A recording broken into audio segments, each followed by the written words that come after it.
ਇੱਕ ਓਂਕਾਰ ਸਤਿਨਾਮ ਕਰਤਾ ਪੁਰਖ ਨਿਰਭਉ ਨਿਰਵੈਰ ਅਕਾਲ ਮੂਰਤ ਅਜੂਨੀ ਸੈਭੰ ਗੁਰ ਪ੍ਰਸਾਦ।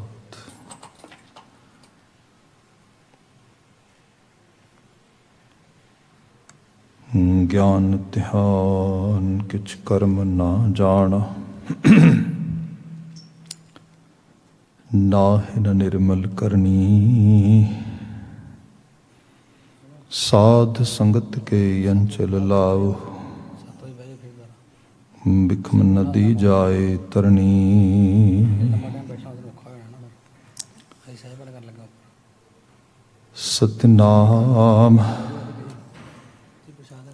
ਵਾਹਿਗੁਰੂ ਸਾਹਿਬ ਜੀਓ।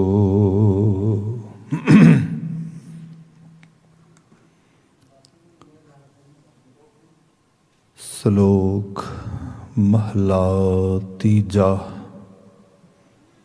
ਸੂਹਵੀਏ ਸੂਹਾ ਸਭ ਸੰਸਾਰ ਹੈ, ਜਿਨ ਦੁਰਮਤ ਦੂਜਾ ਪਾਓ। ਸੂਹਵੀਏ ਸੂਹਾ ਸਭ ਸੰਸਾਰ ਹੈ, ਜਿਨ ਦੁਰਮਤ ਦੂਜਾ ਪਾਓ। ਖਿਨ ਮਹਿ ਝੂਠ ਸਭ ਬਿਨਸ ਜਾਏ, ਜਿਉ ਟਿਕੈ ਨਾ ਬਿਰਖ ਕੀ ਛਾਉ। ਗੁਰਮੁਖ ਲਾਲੋ ਲਾਲ ਹੈ, ਜਿਉ ਰੰਗ ਮਜੀਠ ਸਚੜਾਉ। ਉਲਟੀ ਸਖਤ ਸਿਵੈ ਕਰ ਆਈ, ਮਨ ਵਸਿਆ ਹਰਿ ਅੰਮ੍ਰਿਤ ਨਾਉ। ਨਾਨਕ ਬਲਿਹਾਰੀ ਗੁਰ ਆਪਣੇ, ਜਿਤ ਮਿਲਿਐ ਹਰ ਗੁਣ ਗਾਉ। ਮਹਲਾ ਤੀਜਾ। ਸੂਹਾ ਰੰਗ ਵਿਕਾਰ ਹੈ, ਕੰਤ ਨ ਪਾਇਆ ਜਾਏ। ਇਸ ਲਹਿੰਦੇ ਬਿਲਮ ਨਾ ਹੋਵਈ, ਰੰਡ ਬੈਠੀ ਦੂਜੈ ਪਹਾਏ। ਮੁੰਦ ਇਆਣੀ ਦੂਮਣੀ, ਸੂਹੈ ਵੇਸ ਲੁਭਾਏ। ਸ਼ਬਦ ਸਚੈ ਰੰਗ ਲਾਲ ਕਰ, ਪੈ ਪਹਾਏ ਸ਼ਿੰਗਾਰ ਬਣਾਏ। ਨਾਨਕ ਸਦਾ ਸੁਹਾਗਣੀ, ਜੇ ਚੱਲਣ ਸਤਿਗੁਰ ਪਹਾਏ। ਪੌੜੀ। ਆਪੇ ਆਪ ਉਪਾਇਨ ਆਪ ਕੀਮਤ ਪਾਈ, ਤਿਸ ਦਾ ਅੰਤ ਨ ਜਾਪਈ ਗੁਰ ਸ਼ਬਦ ਬੁਝਾਈ। ਮਾਇਆ ਮੋਹ ਗੁਬਾਰ ਹੈ, ਦੂਜੈ ਭਰਮਾਈ। ਮਨ ਮੁਖ ਠੌਰ ਨਾ ਪਾਏ ਨੀ, ਫਿਰ ਆਵੈ ਜਾਈ।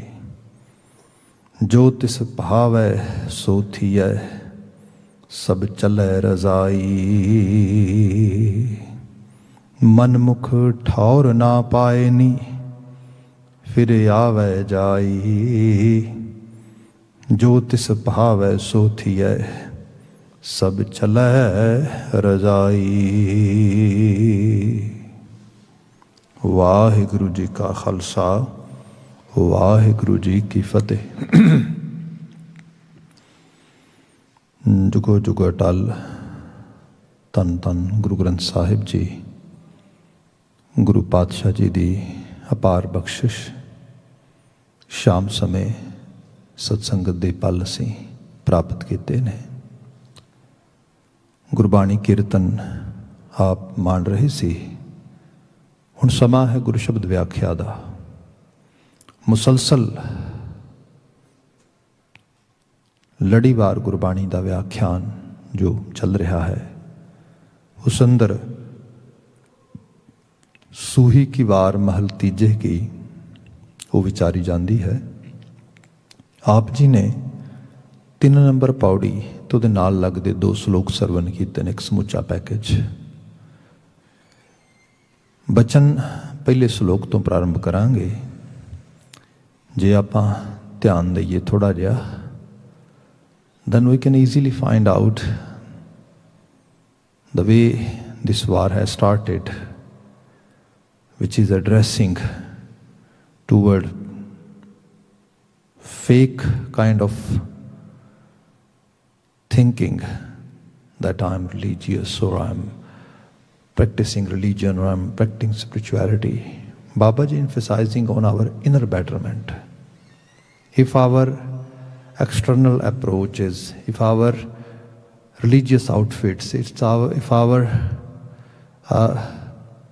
external appearance from actually a religious believing system helping us toward our inner betterment, then it's a great thing. Otherwise, Maharaj is saying it's just a fake confidence. So that's why again and again in these shloks you are going to listen, you're going to see Babaji giving some sort of more examples, some sort of more, you can say, emphasize to understand what does exact religion or spirituality mean. So let's start this slok. Slok mahla tija. Suhaviye suha sab sansar hai, जिन दुर्मत दूजा पाओ खिन में झूठ सब बिन सजाए, जो टिकै ना बिरख की छाओ। सूहवीए ਸਿੱਧੇ ਤੌਰ 'ਤੇ ਜੀਵਾਤਮਾ ਨੂੰ ਐਡਰੈਸ ਕੀਤਾ ਗਿਆ ਅਤੇ ਉਹਦੇ ਵਿੱਚ ਉਸ ਜੀਵ ਨੂੰ, ਉਸ ਇਨਸਾਨ ਨੂੰ, ਉਸ ਮਨੁੱਖ ਨੂੰ, ਉਸ ਬਸ਼ਰ ਨੂੰ, ਉਸ ਹਿਊਮਨ ਬੀਇੰਗ ਨੂੰ ਸੂਹਵੀਏ ਸੂਹਾ ਸਭ ਸੰਸਾਰ ਹੈ। ਜੇ ਝਾਤ ਮਾਰਾਂਗੇ ਨਾ ਤੇ ਜੋ ਸੰਸਾਰ ਹੈ ਮੋਸਟਲੀ ਸੂਹੇ ਰੰਗ ਦੇ ਪਿੱਛੇ ਭੱਜ ਰਿਹਾ। ਆਪਾਂ ਬੀਤੇ 'ਚ ਬੜੀ ਡਿਟੇਲ 'ਚ ਬਾਤ ਕੀਤੀ ਹੈ। ਜੇ ਆਪਾਂ ਨੂੰ ਬੜਾ ਮਤਲਬ ਡੀਪ ਲੈਵਲ 'ਤੇ ਨਾ ਵੀ ਲਿਜਾ ਕੇ ਬਹੁਤ ਸਰਫੇਸ ਲੈਵਲ 'ਤੇ ਵੀ ਅੰਡਰਸਟੈਂਡ ਕਰੀਏ ਤੇ ਜੋ ਗੁਰੂ ਮਹਾਰਾਜ ਬਿਆਨ ਕਰਦੇ ਨੇ ਕਿ ਇਹ ਸੰਸਾਰ ਇਹ ਮਾਇਆ ਨਹੀਂ, ਪਰ ਇੱਥੇ ਸਾਡੀ ਅਪਰੋਚ ਮਾਇਆ ਵੀ ਹੋ ਸਕਦੀ ਹੈ। ਜੋ ਇਹ ਜਗਤ ਸੰਸਾਰ ਦਿਸ ਰਿਹਾ ਹੈ ਇਹਦੇ ਵਿੱਚ ਕੁਝ ਵੀ ਐਸਾ ਨਹੀਂ ਜਿਹੜਾ ਸੁੱਟ ਪਾਉਣ ਯੋਗ ਹੈ, ਛੱਡਣ ਯੋਗ ਹੈ, ਤਿਆਗਣ ਯੋਗ ਹੈ।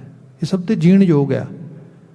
ਪਰ ਮੁਸ਼ਕਿਲ ਇਹ ਹੋਈ ਕਿ ਜਦੋਂ ਬੰਦੇ ਨੇ ਸੰਸਾਰ ਦੀ ਚਮਕ ਨੂੰ ਦੇਖਿਆ, ਇਹਦੇ ਸ਼ੋਖ ਰੰਗ ਨੂੰ ਦੇਖਿਆ, ਉਹ ਇਤਨਾ ਜ਼ਿਆਦਾ ਅਟਰੈਕਟਿਵ ਲੱਗਾ ਕਿ ਜੋ ਐਕਚੁਅਲ ਯੂਨੀਵਰਸਲ ਅਪਰੋਚ ਆ ਉਹ ਭੁੱਲ ਗਏ।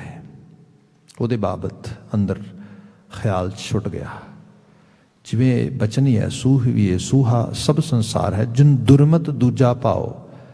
ਜਿਸਨੇ ਮਤ ਤੋਂ ਦੂਰੀ ਬਣਾ ਲਈ, ਦੁਰਮਤ, ਤੇ ਦੂਜਾ ਭਾਵ ਜੋ ਐਕਚੁਅਲੀ ਨਹੀਂ ਚਾਹੀਦਾ ਉਸ ਤਰੀਕੇ ਦਾ ਸੋਚ ਦਾ ਤਰੀਕਾ ਅਪਣਾ ਲਿਆ।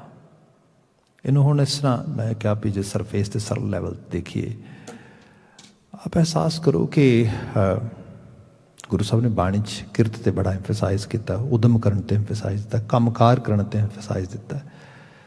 ਕੰਮਕਾਰ ਕਰਨ ਦੀ ਮੇਨ ਇੰਟੈਂਸ਼ਨ ਕੀ ਹੁੰਦੀ ਹੈ? To earn our actually wealth, to earn our actually purses, ਜਿਹੜੇ ਸਾਡੇ ਮਨੀ ਹੈ ਉਸ ਨੂੰ ਅਸੀਂ ਉਸ ਨੂੰ ਅਰਨ ਕਰ ਸਕੀਏ। ਹੁਣ ਇਹਦੇ 'ਚ ਇਹ ਹੈ ਕਿ ਨੋ ਡਾਊਟ ਮਨੀ ਤਾਂ ਅਰਨ ਕਰਨੀ ਹੈ, ਪਰ ਜੇਕਰ ਬੰਦਾ ਕਿਸੇ ਕੰਮਕਾਰ ਨੂੰ ਸਿਰਫ ਮਨੀ ਅਰਨ ਕਰਨ ਦਾ ਤਰੀਕਾ ਹੀ ਬਣਾ ਲਏ, ਉਹੀ ਉਸ ਉਨੀ ਕੀ ਫੋਕਸ ਰੱਖ ਲਵੇ, ਜੋ ਉਹਦੇ 'ਚ ਉਹਦਾ ਰੋਲ ਬਣਦਾ, ਜੋ ਉਹਦੇ 'ਚ ਉਹਦਾ ਕਾਰਜ ਬਣਦਾ, ਉਹਦੇ ਪ੍ਰਤੀ ਓਨੈਸਟ ਨਾ ਹੋਏ, ਉਹ ਮਾਇਆ ਜ਼ਹਿਰ ਬਣ ਜਾਏਗੀ। ਇਹ ਗੁਰਬਾਣੀ ਨੇ ਵਾਰ-ਵਾਰ ਕਿਹਾ ਹੈ। ਸਾਡੇ ਕਲਚਰ ਵਿੱਚ, ਲਿਟਰੇਚਰ ਵਿੱਚ ਇਹੋ ਜਿਹੀ ਚੀਜ਼ਾਂ ਆਉਂਦੀਆਂ ਨੇ। ਹੁਣ ਦੂਜਾ ਭਾਵ ਕੀ ਹੈ? ਸਿੱਧਾ ਭਾਵ ਤਾਂ ਇਹ ਹੈ ਵੀ ਜੋ ਕੰਮ ਕਰਦੇ ਆ ਉਹਦੇ 'ਚ ਕੰਟਰੀਬਿਊਸ਼ਨ ਕਰਦੇ ਆ, ਉਹਦੇ ਵਿੱਚੋਂ ਕੁਝ ਇਵਜ਼ਾਨਾ ਲੈਂਦੇ ਆ। ਪਰ ਬੰਦੇ ਨੇ ਕਿਹਾ ਕਿ ਮੇਰਾ ਕੰਟਰੀਬਿਊਸ਼ਨ ਹੋਏ ਨਾ ਹੋਏ, ਇਵਜ਼ਾਨਾ ਮਿਲਣਾ ਚਾਹੀਦਾ। ਜਿਸ ਨੂੰ ਬਹੁਤ ਡਿਟੇਲ 'ਚ ਦੇਖਣਾ ਹੋਏ ਤਾਂ ਆਪਾਂ ਇਸ ਤਰੀਕੇ ਨਾਲ ਵੀ ਦੇਖ ਸਕਦੇ ਹਾਂ। ਆਪ ਦੇਖੋਗੇ ਕਲੋਨੀਅਲ ਇੰਪੈਕਟ ਦੇ ਵਿੱਚ ਜਦੋਂ ਬ੍ਰਿਟਿਸ਼ ਇੰਡੀਆ ਪਹੁੰਚਦੇ ਨੇ, ਯੂਰਪੀਅਨਸ ਜਾਂਦੇ ਨੇ, ਉਹ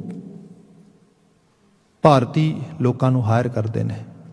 ਉੱਤੇ ਮੋਸਟਲੀ ਅਫਸਰ ਗੋਰੇ ਹੁੰਦੇ ਨੇ।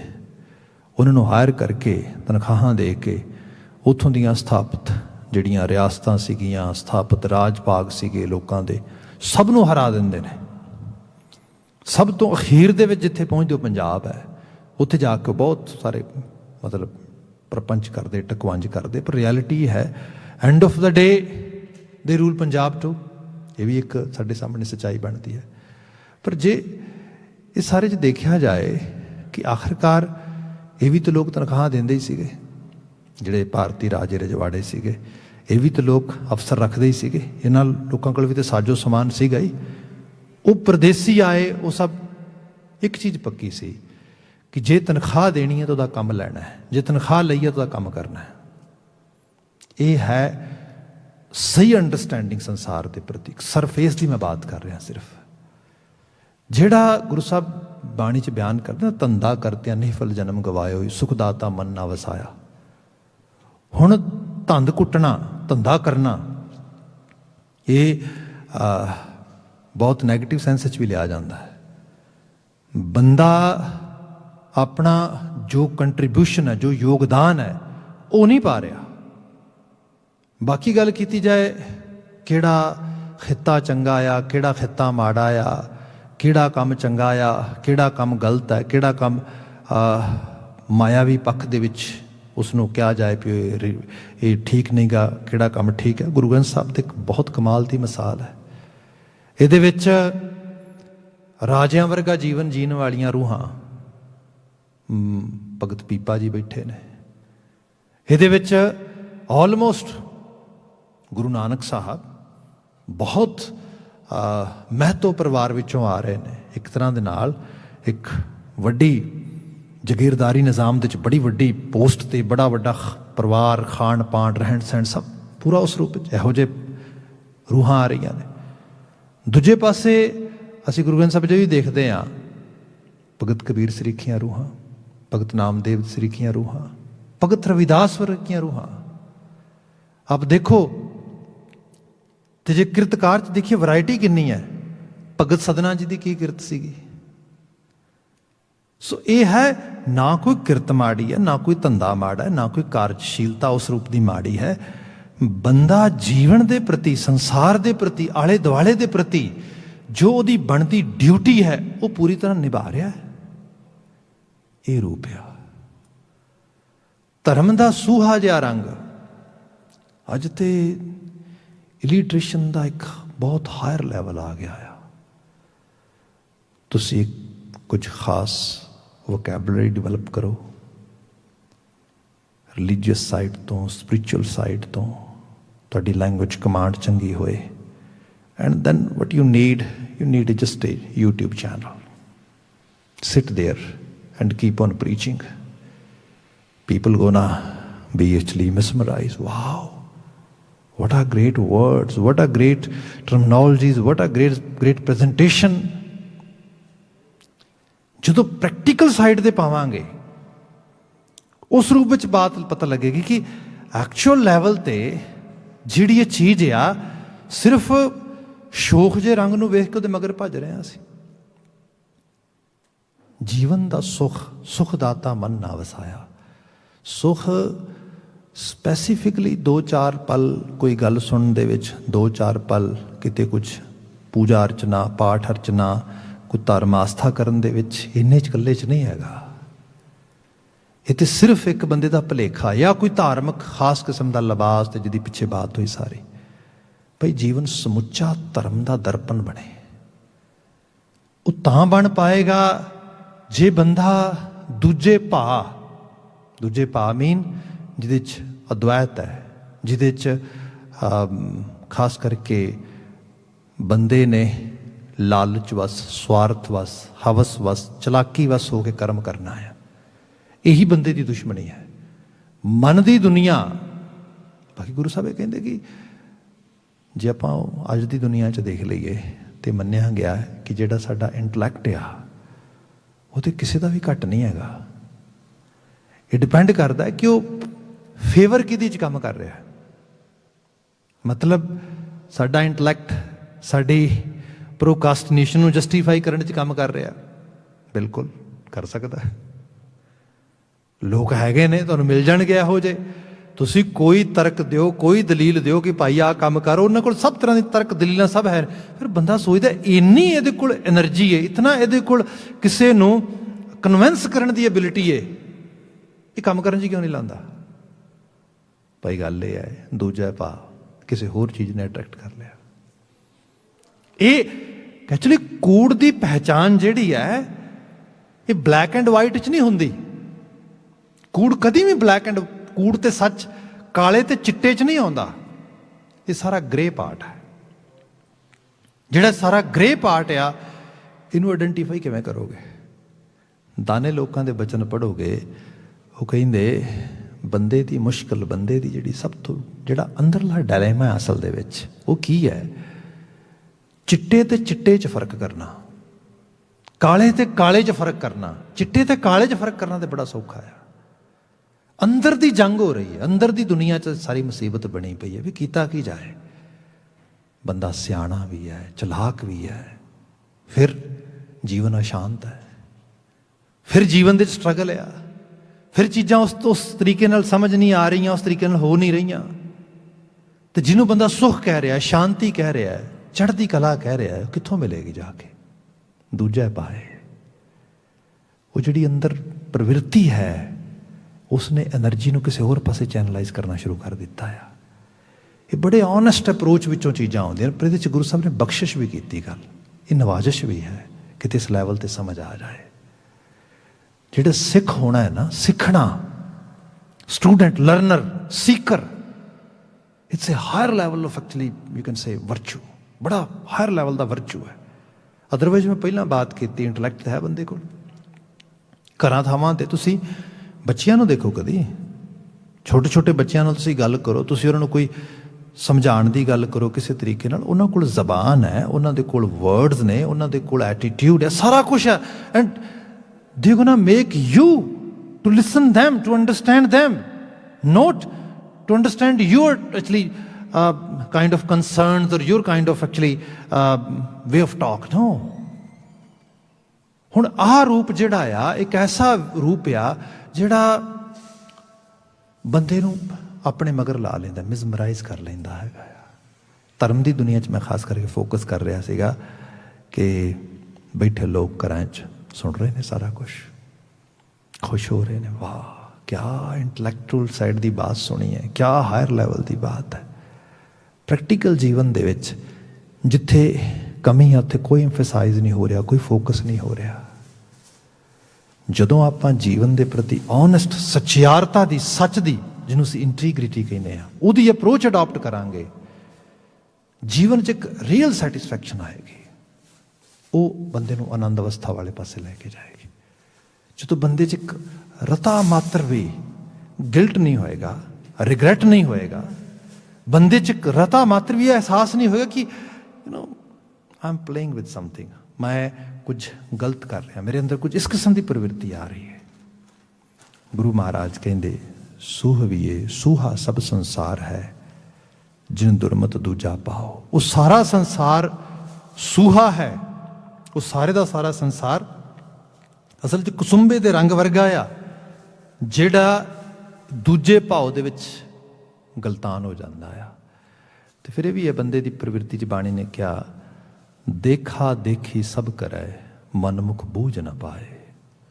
ਦੇਖੋ ਦੇਖੀ ਚੱਲਦਾ ਕੰਮ ਸਾਰਾ। ਮਤਲਬ ਬੰਦਾ ਆਪਣੇ ਤੇ ਐਮਫਸਾਈਜ਼ ਨਾ ਕਰਕੇ, ਆਪਣੀ ਲੋੜ ਨੂੰ ਐਡਰੈਸ ਨਾ ਕਰਕੇ ਦੂਜਿਆਂ ਵੱਲ ਵੇਖਦਾ, ਉਹਨਾਂ ਦੇ ਮਗਰ ਭੱਜਦਾ ਹੈ। ਇਸ ਕਿਸਮ ਦੀ ਜਾਂਚ ਚੱਲੀ ਤੁਰੀ ਲੱਗੀ ਜਾਂਦੀ ਹੈ। ਤੇ ਤੁਰਦਿਆਂ ਤੁਰਦਿਆਂ ਆਖਿਰਕਾਰ ਜਦੋਂ ਬਿਲਕੁਲ ਨਰਕ ਦੇ ਦੁਆਰ ਪਹੁੰਚਦਾ, ਫਿਰ ਅਹਿਸਾਸ ਹੁੰਦਾ ਵੀ ਓਹ ਹੋ ਗੁਰੂ ਤੇ ਕੁਛ ਹੋਰ ਕਹਿ ਰਿਹਾ ਸੀਗਾ। ਇੱਥੇ ਸਾਹਿਬ ਨੇ ਬਿਆਨ ਕੀਤਾ, ਖਿਨ ਮੈਂ ਝੂਠ ਸਭ ਬਿਨ ਸਜਾਏ। ਬਾਕੀ ਜਿਹੜੇ ਝੂਠੇ ਸੰਸਾਰ ਨੂੰ ਅਸੀਂ ਬਣਾਉਣਾ ਚਾਹੁੰਦੇ ਹਾਂ, ਇਹ ਖਿਨ ਮੈਂ ਇੱਕ ਅੱਖ ਦੇ ਫੋਰ ਜਿੰਨੇ ਸਮੇਂ 'ਚ ਬਿਨਸ ਜਾਂਦਾ। ਇਹ ਇਤਨੀ ਕੀ ਚੀਜ਼ ਹੈ ਜਿਹਨੂੰ ਸਾਹਿਬ ਨੇ ਬਾਣੀ 'ਚ ਇਸ ਤਰ੍ਹਾਂ ਬਿਆਨ ਕੀਤਾ ਕਿ ये रचना कैसी है, ये संसार कैसा है। तृण की अगन मेघ की छाया, गोबिंद भजन बिन हड़ का जल। या तुसी होर शब्द पढ़ते हो, सब कहते बारू भींत बनाई रच पच, रहत नहीं दिन चार, तैसे ही ये सुख माया के उर्जो कहाँ गवार। जिवें रेते की कंध बनाई हुंदी है तो मतलब 4 दिन तो हुंदी है, उस तो बाद की है माड़ी जी नमी खत्म हुई, वो ढह ढेरी हो जाती है। जिस तरीके की दुनिया असी सवारते हाँ, तो दुनिया बाहर नहीं, विचारां दी, ख्यालों की, बचनों की, बोलों की इस रूप दे विच हो रही है। जिवें सरल भाव च लै लिया जाए कि बंदा ये सोच रहा है मैं चलाकी दे नाल, मैं किसी अपने तिगड़म दे नाल, जो आम संसारी बिरती च ਅਸੀਂ ਜੀਆ ਜੰਤ ਵਿੱਚ ਵੇਖਦੇ ਹੈਗੇ ਆ, ਸੰਸਾਰ ਚੱਲੇ ਚੱਲਦਾ। ਗੁਰੂ ਬਾਬਾ ਜੀ ਬਿਆਨ ਕਰਦੇ ਇਹ ਸਾਰੀਆਂ ਚੀਜ਼ਾਂ ਬਿਨਸ ਜਾਣਗੀਆਂ ਤੇ ਸੱਚਾਈ ਇਹ ਹੈ ਟਿਕੇ ਨਾ ਬਿਰਖ ਕੀ ਛਾਂ, ਜਿਹਨੂੰ ਮੈਂ ਅੱਗੇ ਬਿਆਨ ਕਰ ਰਿਹਾ ਸੀਗਾ ਕਿ ਤ੍ਰਿਣ ਕੀ ਅਗਨ ਮੇਘ ਕੀ ਛਾਇਆ। ਇੱਥੇ ਗੁਰੂ ਸਾਹਿਬ ਨੇ ਬਿਰਖ ਕੀ ਛਾਇਆ ਕਿਹਾ ਹੈ। ਛਾਇਆ ਵਕਤੀ ਤੌਰ ਤੇ ਲੱਗਦਾ ਇੱਥੇ ਪੈ ਰਹੀ ਹੈ, ਥੋੜ੍ਹੀ ਦੇਰ ਬਾਅਦ ਸੂਰਜ ਦਾ ਜਿਹੜਾ ਹੈ ਉਹ ਲੋਕੇਸ਼ਨ ਬਦਲਦੀ ਹੈ। ਐਕਚੁਅਲੀ ਕਹਿ ਲਓ ਕਿ ਧਰਤੀ ਦੀ ਲੋਕੇਸ਼ਨ ਬਦਲਦੀ ਹੈ ਰਿਐਲਿਟੀ ਦੇ ਵਿੱਚ, ਅਤੇ ਹੁੰਦਾ ਕੀ ਹੈ ਉਹ ਛਾਂ ਬਦਲ ਜਾਂਦੀ ਹੈ। ਸੰਸਾਰ ਸਮਾਜ ਦੇ ਵਿੱਚ ਵਿਚਰਦਿਆਂ ਹੋਇਆਂ ਜੇ ਬੰਦਾ ਇਹ ਸੋਚੇ ਕਿ ਮੈਂ ਆਪਣਾ ਜੀਵਨ ਦੇ ਜੋ ਕੰਟਰੀਬਿਊਸ਼ਨ ਬਣਦਾ ਆ, ਭਾਵੇਂ ਕੰਮਕਾਰ ਦੇ ਵਿੱਚ, ਰਿਸ਼ਤੇ ਨਾਤਿਆਂ ਦੇ ਵਿੱਚ, ਆਲੇ ਦੁਆਲੇ ਦੇ ਮਾਹੌਲ ਦੇ ਵਿੱਚ, ਉਹ ਪੂਰੀ ਤਰ੍ਹਾਂ ਨਾ ਦੇਵਾਂ ਅਤੇ ਸੰਸਾਰ ਕੋਲੋਂ ਆਪਣੇ ਬਣਦੇ ਵਿਜਾਨੇ ਤੋਂ ਜ਼ਿਆਦਾ ਲੈ ਲਵਾਂ ਅਤੇ ਮੈਨੂੰ ਖੁਸ਼ੀ ਮਿਲੇਗੀ, ਸੁੱਖ ਮਿਲੇਗਾ। ਇਹੀ ਲੁੱਟ ਖਸੁੱਟ ਹੁੰਦੀ ਹੈ। ਅਤੇ ਇਕੱਲੀ ਮਾਇਆ ਤੱਕ ਸੀਮਤ ਨਹੀਂ ਹੁੰਦੀ, ਟਾਈਮ ਲੈ ਲਓ ਇਹਦੇ ਵਿੱਚ ਅਟੈਂਸ਼ਨ ਲੈ ਲਓ, ਸਭ ਚੀਜ਼ਾਂ ਆ ਜਾਂਦੀਆਂ ਇਹਦੇ ਅੰਦਰ। ਅਤੇ ਇਹ ਸਭ ਨੂੰ ਬੰਦਾ ਪ੍ਰਾਪਤ ਕਰਕੇ ਸੋਚਦਾ ਕਿ ਲੈ ਮੈਂ ਤਾਂ ਬੜਾ ਸੁਖੀ ਹੋ ਗਿਆ। ਪਤਾ ਲੱਗਦਾ ਕੁਛ ਵੀ ਨਹੀਂ, ਇੱਕਦਮ ਓਵਰਨਾਈਟ ਇੱਕ ਅੱਖ ਦੇ ਫੋਰ ਦੇ ਵਿੱਚ ਸਾਰਾ ਕੁਝ ਬਣਿਆ ਬਣਾਇਆ ਤਾਸ਼ ਦੇ ਪੱਤਿਆਂ ਤਰ੍ਹਾਂ ਡਿੱਗ ਜਾਂਦਾ ਹੈਗਾ।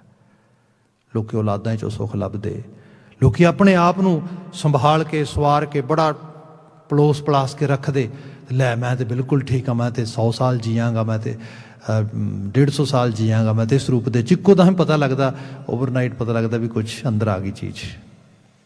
ਇੱਕਦਮ ਅਸਮਾਨ 'ਤੇ ਬੈਠਾ ਬੰਦਾ ਧਰਤੀ 'ਤੇ ਦੇਖਦਾ ਆਹ ਕੀ ਬਣਿਆ। ਮੈਂ ਤਾਂ ਜੋੜ ਰਿਹਾ ਸੀਗਾ, ਹੌਲੀ ਹੌਲੀ ਕਰਕੇ ਭੋਰ ਕੇ ਖਾਵਾਂਗਾ, ਮੈਂ ਤਾਂ ਬਣਾ ਰਿਹਾ ਸੀਗਾ ਮਹਿਲ ਬਣਾਵਾਂਗਾ, ਭੋਗਾਂਗਾ ਸਾਰੇ ਨੂੰ, ਆਹ ਕੀ ਬਣਿਆ। ਇਹ ਜਿਹੜੀ ਉਹ ਬਿਰਖ ਦੀ ਛਾਂ ਹੈ ਇੱਕਦਮ ਟੁੱਟ ਗਈ। ਇਸ ਕਰਕੇ ਬੀ ਅਵੇਅਰ, ਜੀਵਨ ਵਿੱਚ ਸਹੀ ਕੰਟਰੀਬਿਊਟ ਕਰੋ, ਸਹੀ ਅਰਨਿੰਗ ਕਰੋ, ਸਹੀ ਇੰਟਰੈਕਸ਼ਨ ਕਰੋ। ਇਹ ਧਰਮ ਹੈ। ਇਸ ਸਾਰੇ ਨੂੰ ਸਿੱਖਣ ਵਾਸਤੇ ਪਾਠ ਕਰੋ, ਇਸ ਸਾਰੇ ਨੂੰ ਸਹੀ ਅਪਣਾਉਣ ਵਾਸਤੇ ਸੰਗਤ ਕਰੋ, ਮੈਡੀਟੇਸ਼ਨ ਕਰੋ। That is the purpose. Guru Baba ji ਨੇ ਬਿਆਨ ਕੀਤਾ ਇੱਥੇ, ਮਹਾਰਾਜ ਕਹਿੰਦੇ ਆਹ ਚੀਜ਼ ਨਾ ਹੋਏ ਤੇਰੇ ਨਾਲ। ਗੁਰਮੁਖ ਲਾਲੋ ਲਾਲ ਹੈ, ਜੋ ਰੰਗ ਮਜੀਠਾ ਹੈ ਸਚੜਾਓ। ਪਰ ਜਿਹੜਾ ਗੁਰੂ ਵੱਲ ਮੂੰਹ ਕਰ ਲੈਂਦਾ ਉਹ ਲਾਲੋ ਲਾਲ ਹੈ। ਗੁਰਬਾਣੀ ਦੀ ਖਾਸੀਅਤ ਹੈ, ਮਹਾਰਾਜ ਦੋਨੋਂ ਪਿਕਚਰ ਨਾਲ ਨਾਲ ਵਿਖਾਉਂਦੇ ਨੇ। there is not only negative talk, there is not only just pessimistic kind of ideas. Baba Ji is giving us problem, Baba Ji putting light on some sort of issues, but at the same time Baba Ji giving us solution too. ਭਾਈ ਕਹਾ ਹੈ ਕਾਹ ਵੀ ਤਸਵੀਰ ਹੈ, ਤੇਰੀ ਮਰਜ਼ੀ ਹੈ, choices ਨੇ, ਆਹ ਫੋਲੋ ਕਰਨੀ, ਆਹ ਫੋਲੋ ਕਰਨੀ ਹੈ। ਜਿਹੜਾ ਗੁਰੂ ਵੱਲ ਮੂੰਹ ਕਰੇ, ਗੁਰਮੁਖ ਲਾਲੋ ਲਾਲ ਹੈ, ਜੋ ਰੰਗ ਮਜੀਠ ਸਚੜਾਓ, ਕਿਉਂਕਿ ਉਹਨੂੰ ਸੱਚ ਦਾ ਰੰਗ ਚੜ੍ਹ ਰਿਹਾ। ਤੇ ਸੱਚ ਕਿਸੇ ਵਾਸਤੇ ਨਹੀਂ, ਆਪਣੇ ਆਪ ਵਾਸਤੇ ਹੁੰਦਾ ਆ। ਜੋ ਕੰਮ ਕਰਦੇ ਹੋ ਸੱਚਾਈ 'ਚ ਕਰੋ, ਰਿਸ਼ਤਾ ਸੱਚ 'ਚ ਨਿਭਾਓ, ਸੱਚੇ ਰਹੋ, ਰਿਐਲਿਟੀ ਦੇ ਨੇੜੇ ਰਹੋ। ਜੇ ਮੈਂ ਸਪੋਜ਼ ਪਹਿਲੀ ਐਗਜ਼ਾਮਪਲ ਕੀਤੀ, ਹੁਣ ਮੈਂ ਕੋਈ ਕੰਮ ਕਰਦਾ ਜਾਂ ਕੋਈ ਸ਼ਖਸ ਕੋਈ ਕੰਮ ਕਰਦਾ, ਉਹਦੇ ਬਦਲੇ 'ਚ ਇਵਜ਼ਾਨਾ ਮਿਲਦਾ ਹੈ। ਇਵਜ਼ਾਨਾ ਪੂਰਾ ਨਹੀਂ ਮਿਲਦਾ, ਇਵਜ਼ਾਨਾ ਘੱਟ ਮਿਲਦਾ, ਸਪੋਜ਼ ਐਗਜ਼ਾਮਪਲ ਦੇ ਤੌਰ 'ਤੇ। ਬੰਦਾ ਕਹਿੰਦਾ ਮੈਨੂੰ ਤਾਂ ਰੋਜ਼ਾਨਾ ਹੀ ਪੂਰਾ ਨਹੀਂ ਮਿਲਦਾ, ਇਸ ਕਰਕੇ ਆਪਾਂ ਕੰਮ ਪੂਰਾ ਕਿਉਂ ਕਰੀਏ। ਇੰਡੀਅਨ ਸੋਸਾਇਟੀ ਦੇ ਵਿੱਚ ਜਿਹੜਾ ਕਰਪਸ਼ਨ ਆ, it's coming from that side. ਬੰਦਾ ਹੈ ਮੇਰੀ ਥੋੜਾ ਪ੍ਰੋਬਲਮ ਦੂਜੇ ਦੀ, ਕਿਉਂਕਿ ਉਹ ਤੇ ਮੇਰੀ ਮਿਹਨਤ ਦਾ ਮਿਹਨਤਾਨਾ ਨਹੀਂ ਦਿੰਦਾ, ਬਿਲਕੁਲ ਠੀਕ ਆ, but who is going to stand on his or her own feet. You have to raise your voice. ਇੰਨੀ ਕਰੇਜ ਨਹੀਂ ਹੈਗੀ। ਇਹ ਤਾਂ ਮਤਲਬ ਜਿਹੜਾ ਮੇਰਾ ਪਹਿਲਾ ਵਰਚੂ ਹੈ, ਮੈਂ am not courageous, this is creating another problem. ਮੈਂ ਉਹਨੂੰ ਐਡਰੈਸ ਕਰਨ ਦੀ ਬਜਾਏ ਆਲੇ ਦੁਆਲੇ ਨੂੰ ਜਿਹੜਾ ਹੈਗਾ ਕੂਕਦਾ। ਜਿਹੜੇ ਮੈਂ ਕਿਹਾ ਕਲੋਨੀਅਲ ਸਿਸਟਮ ਨੇ ਆ ਕੇ ਕਿਵੇਂ ਸਾਰੇ ਕਾਸੇ ਨੂੰ ਰਨ ਕਰ ਲਿਆ, ਇੰਨੇ ਸਾਲ ਰਨ ਕੀਤਾ। ਅਖੀਰ ਉਹਦੇ ਵਰਲਡ ਵਾਰ ਲੱਗ ਗਈ, by chance second world war, ਜਿਹਦੇ 'ਚ ਬ੍ਰਿਟਿਸ਼ ਸਿਸਟਮ ਸਾਰੇ ਦਾ ਸਾਰਾ ਜਿਹੜਾ ਹੈਗਾ ਉਹ ਕਲੈਸ਼ ਕਰਕੇ। ਤੇ ਕੁਦਰਤ ਦਾ ਨਿਯਮ ਵੀ ਇਹ ਚੀਜ਼ਾਂ ਬਣਦੀਆਂ ਟੁੱਟਦੀਆਂ ਨੇ, ਨਹੀਂ ਤੇ ਉਹ ਜਾਣ ਵਾਲੇ ਸੀਗੇ ਨੈਵਰ ਐਵਰ। ਅਫਰੀਕਾ ਅਜੇ ਤੱਕ ਨਹੀਂ ਗਏ ਉਹ। ਸਾਊਥ ਅਫਰੀਕਾ ਦੇ ਵਿੱਚ ਅਜੇ ਤੱਕ ਇਨਡਾਇਰੈਕਟਲੀ ਡਾਇਰੈਕਟਲੀ ਉਹ ਡਾਇਰੈਕਟਲੀ ਵੀ ਕੰਟਰੋਲ ਕਰਦੇ, ਇਨਡਾਇਰੈਕਟਲੀ ਹੁਣ ਤੱਕ ਬੈਠੇ ਨੇ। ਹੋਰ ਸਾਰੇ ਤੁਸੀਂ ਦੇਖ ਲਵੋ। ਸੋ ਇਹ ਰੂਪ ਜਿਹੜਾ ਆ ਸਮਝਿਆ ਜਾਏ ਕਿ ਲੋਕਾਂ ਦੇ ਵਿੱਚ ਇਹ ਹੋਇਆ ਕਿਉਂਕਿ ਸਾਨੂੰ ਲੁੱਟ ਰਹੇ ਨੇ, ਸਾਨੂੰ ਕੋਈ ਹੋਰ ਆ ਕੇ ਲੁੱਟ ਲਏਗਾ। ਭਾਈ ਤੁਸੀਂ ਲੁੱਟ ਹੋ ਰਹੇ, ਆਪਣੇ ਹੱਕਾਂ ਲਈ ਖੜੇ ਹੋਵੋ। ਇਹੀ ਸਿੱਖੀ ਹੈ ਨਾ। ਅੱਜ ਕਿਰਸਾਨੀ ਦੇ ਜੀਵਨ ਵਿੱਚ ਤੁਸੀਂ ਦੇਖੋ ਲੋਕ ਕੀ ਕਰ ਰਹੇ ਨੇ ਉੱਥੇ। ਹਾਲਾਂਕਿ ਉਹ ਕਈ ਵਾਰ ਇਹ ਵੀ ਕਿਹਾ ਜਾਂਦਾ ਵੀ laws are gonna impact each and every farmer in the whole country. Why few farmers who are coming from one side, they are coming here and they are protesting? ਭਾਈ ਗੱਲ ਇਹ ਹੈ, ਜਿਹਦੇ ਕੋਲ ਕਰੇਜ ਹੋਏਗੀ, ਖੜੋਣ ਦੀ ਤਾਕਤ ਹੋਏਗੀ, ਪੈਰਾਂ ਤੇ ਖੜੇਗਾ ਜਿਹੜਾ। ਗੁਰੂ ਸਾਹਿਬ ਨੇ ਸਿਖਾਇਆ ਇਸ ਸੰਸਾਰ ਦੇ ਵਿੱਚ ਇਸ ਤਰੀਕੇ ਦੀ ਬਾਤ ਹੈ। ਇਹ ਹੈ ਗੁਰਮੁਖ ਲਾਲੋ ਲਾਲ ਹੈ, ਉਹਦੇ 'ਚ ਲਾਲਿਮਾ ਹੈ। ਇਹ ਨਹੀਂ ਕਿ ਰਾਈਟ ਵੇ ਮਦਰ ਨੇਚਰ ਜਿਹੜੀ ਉਹਦੇ ਵਾਸਤੇ ਖਜ਼ਾਨੇ ਖੋਲ ਦੇਗੀ, ਬਲਕਿ ਜਿਹੜੇ ਹੱਕ ਲਈ ਖੜੇ ਉਹਨਾਂ ਲਈ ਤੇ ਤਲਵਾਰਾਂ ਨੇ, ਉਹਨਾਂ ਲਈ ਤੇ ਜੇਲਾਂ ਨੇ, ਉਹਨਾਂ ਲਈ ਤੇ ਰੰਬੀਆਂ ਨੇ, ਉਹਨਾਂ ਲਈ ਤੇ ਅੱਗੋਂ ਜ਼ਾਲਮ ਜਿਹੜਾ ਹੈਗਾ ਉਸ ਰੂਪ ਵਿੱਚ ਵੱਧ ਰਿਹਾ। ਪਰ ਸਾਰੀ ਬਿਮਾਰ ਸੁਸਾਇਟੀ ਦੇ ਵਿੱਚ those people were healthy people, mentally, physically, spiritually. That's why they were able to see actually the real situation, and that's why they were able to live on that level. ਜੰਗਲਾਂ 'ਚ ਰਹਿ ਕੇ ਵੀ ਛੋਲੇ ਖਾ ਕੇ ਕਹਿੰਦੇ ਸੀ ਬਦਾਮਾਂ ਦਾ ਸਵਾਦ ਹੈ। ਉਸ ਦਿਨ ਵੀ ਬੇਨਤੀ ਕੀਤੀ ਇੱਕ ਦਿਨ ਕਿ ਸਵਾਦ ਨਾ ਬਦਾਮਾਂ 'ਚ ਨਾ ਛੋਲਿਆਂ 'ਚ, ਇਹ ਤਾਂ ਤੁਹਾਡੀ ਜਿਹੜਾ ਹੈਗਾ ਕੈਮੀਕਲਸ ਨੇ ਤੁਹਾਡੇ ਮੂੰਹ ਦੇ। ਉਹ ਵੀ ਲੋਕ ਨੇ ਜਿਨ੍ਹਾਂ ਨੂੰ ਵਧੀਆ ਤੋਂ ਵਧੀਆ ਖਾਣਾ ਪਰੋਸ ਕੇ ਦਿਓ ਤੇ ਉਹ ਗਰਾਈ ਤੋੜ ਕੇ ਮੂੰਹ 'ਚ ਫੁੱਲਦੀ ਉਹਨਾਂ ਦੇ, they are not able to chew it. ਉਹ ਵੀ ਲੋਕ ਨੇ ਜਿਨ੍ਹਾਂ ਨੂੰ ਤੁਸੀਂ 50 ਤਰ੍ਹਾਂ ਦੇ ਪ੍ਰਸ਼ਾਦੇ ਛਕਾ ਦਿਓ ਫਿਰ ਭੁੱਖੇ ਦੇ ਭੁੱਖੇ ਨੇ। ਤੇ ਉਹ ਵੀ ਲੋਕ ਨੇ ਜਿਹੜੇ ਸਰਲ ਸਧਾਰਨ ਪ੍ਰਸ਼ਾਦੇ ਦਾ ਪੂਰਾ ਸਵਾਦ ਵੀ ਲੈਂਦੇ, ਤੇ ਜੇ ਆਪ ਅੱਧੀ ਖਾ ਕੇ ਕਿਸੇ ਨੂੰ ਅੱਧੀ ਦੇਣੀ ਪਏ ਤਾਂ ਵੀ ਖੁਸ਼ ਰਹਿੰਦੇ। ਇਹ ਲਾਲੋ ਲਾਲ ਹੋਣਾ ਆ। Actually these kind of state of mind Baba ji presenting in these lines, ਇਹ ਮਜੀਠ ਦਾ ਰੰਗ ਹੈ। all these things are metaphor, just we have to understand them in proper context so that we can get the teachings of our Guru. ਜਿੱਥੇ ਮਹਾਰਾਜ ਬਿਆਨ ਕਰਦੇ ਗੁਰਮੁਖ ਲਾਲੋ ਲਾਲ ਹੈ ਜੋ ਰੰਗ ਮਜੀਠ ਸਚੜਾਓ, ਜਦੋਂ ਸੱਚ ਦਾ ਮਜੀਠ ਦਾ ਰੰਗ ਚੜ੍ਹਦਾ, ਉਲਟੀ ਸਕਤ ਸਿਵੈ ਕਰੇ ਆਏ। ਉਲਟੀ ਸਕਤ ਦੇ ਤੱਤੇ ਨੂੰ ਪਈਏ ਸਿਹਾਰੀ, ਅਰਥ ਕਰਦੇ ਬਣੇਗੇ ਬਿਹਾਰੀ, ਸ਼ਕਤੀ।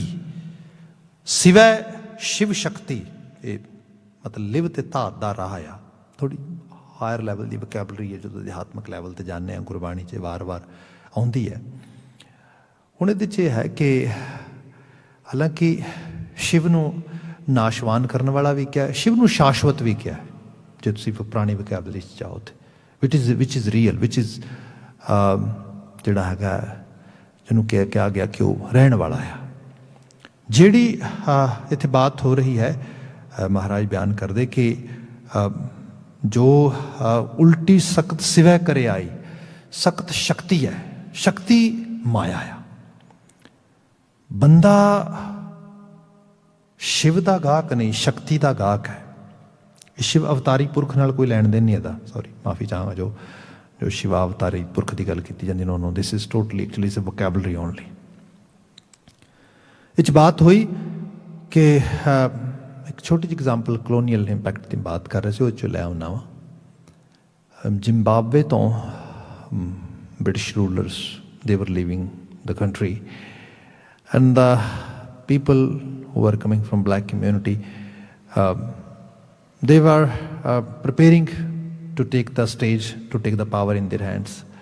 That time, one of the BBC's press reporter, he asked actually a very young leader, very prominent leader, who was leading the whole demonstrations against British and was participating his role as a becoming actually some kind of minister or any sort of good power handling ਜਿਹੜਾ ਹੈ portfolio.